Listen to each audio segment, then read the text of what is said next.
Speaker, Spyder Franson. Tall tail. Tall tail, Spyder Franson.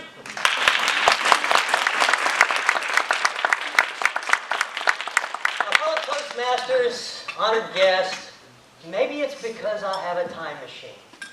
Right from beating up Scotty. But I have a time machine, and I was appointed your new Director of History for all of Toastmasters. And the first assignment, go back and find the origin of the tall tale.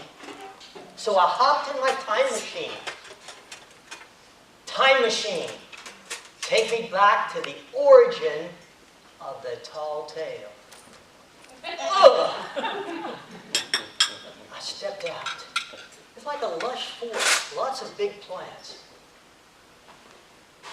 And I looked up.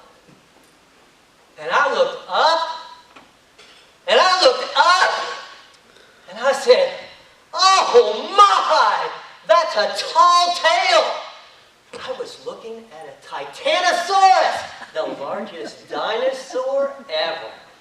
They measure 150 feet from the head all the way to the tail.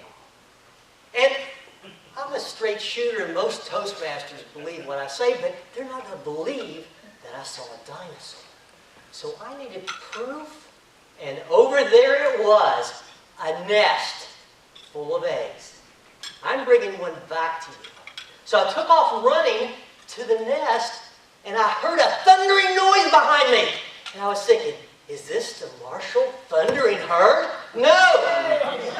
No, I looked back, and it was a Rubiosaurus. Now, if you don't know what a Rubiosaurus is, imagine a rhinoceros with one big horn, and then imagine something 4 times that big with 2 big horns.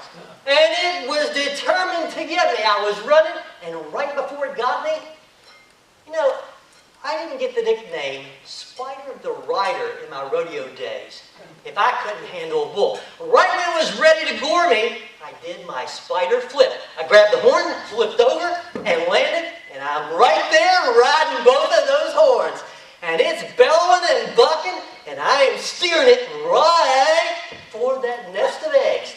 Now, I don't know how many of you have ever tried to stop a raging bull that's going 30 miles an hour, let alone a Rubiosaurus going 50 miles an hour. But there's only one technique that I use. I looked down at that armored head of his, and I reared back, and I, boom, hit him as hard as I could with my forehead.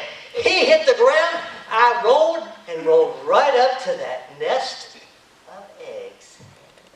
Oh, there's lots of them in there. I went, I got one, I stored it away, and I had to get back to the time machine, and I was running for it. But that Titanosaurus didn't even want to give me one egg. She reached down, she grabbed me in her jaws. And they're not meat eaters, but their neck, 100 feet long, she grabbed me and she swung me way over here. She swung me way over there. And she swung me and then let go of me. That's worse. Here I am flying, way up in the air, and I'm thinking, oh, let every bone in my body get broken, but don't let that egg break. I gotta bring it back to my fellow Toastmasters. And right before I hit, it would have probably caused an earthquake. I got snatched from the jaws of death, literally, by a pterodactyl. You know what a pterodactyl is? They got those leathery wings, and they scream and yell. They get that big beak that goes like that, and it was flying, and it had me in its claws. Oh, so what I did was, same thing I did when I set the world record for hang gliding on Mount Everest. I grabbed the ankles of the beast. This is a little bit different. And I put my foot clear up there and started tickling it right above the neck. I can't show you both feet right now. But anyway, tickle it right above it, and it let go of my shoulder, and then I had it together. And what you do is you put your knees together like this, and as you swing your weight, you control where they're going. It was crying and flapping. It didn't like it because I was flying it over to my time machine.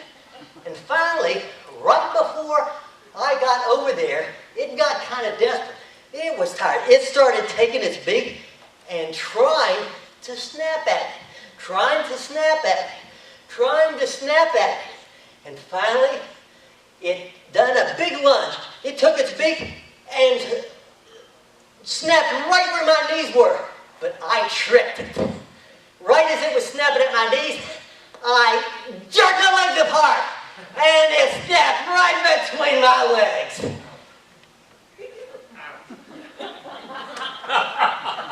Not that high, between my legs. So I jerked my feet together, and now I had it in a headlock, and I was doing like a dive bomber. So I dived it all the way to the time machine, let it go just in time, and plopped down. Went in the time machine. 2016, November, Charleston, West Virginia, District 40 Toastmasters Convention. I stepped out, I was at the registration table. I had to register. Then I had to hang around here and wait my turn. I don't know how many people before I could take this up. Anyway, now here's the proof. Right here. You've been waiting for it. Here it is. Yeah, now you believe me. Yeah, now. Yeah. Now, I know it's kind of small for a dinosaur egg. But this baby, I mean literally, this baby is going to grow. She's going to grow.